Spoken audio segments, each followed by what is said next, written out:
Hey friends, Bart here. Just sitting down to do another 1-minute identity and access management session. Over the holidays here, I spent a lot of time hearing people mention information security. Oh, my password's this, or did you double check that you had your settings updated over there? And easily one of the most important messages that I try to give back to people when they come and ask me about information security problems is all about multi-factor authentication and the important levels of obscurity and obfuscation that they add to any information security role.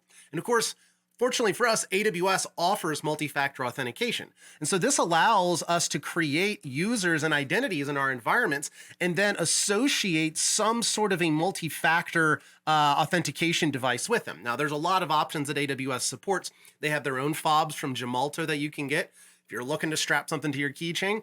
They also offer software models, which is what I use personally, and I'm using like the Google Authenticator for it. And so in the background, this allows an administrator to associate these two together. And this means that anytime that user wants to authenticate with AWS, they're now going to require this additional multi-factor authentication element to it. So typically what that means is that now they're going to be providing a username and of course a password if they're getting into the web administration screens. And then also in addition to that, now they will also need to provide some sort of one-time password or one-time use code on top of it. Now, it's generally best practice to use this on any elevated privilege scenario, any administrative account that has that control. But in particular, we definitely want to consider enabling this for our root accounts. In fact, you can see how I use it when I log into my root account over in the management console.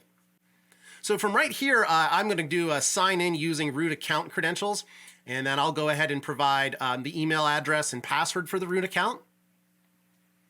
And here you can see it's prompting me for the authentication code. So this is the part where I have to jump out to the authenticator, grab the code, plop that on in there, and it'll get me logged in. So here I go, Google Authenticator.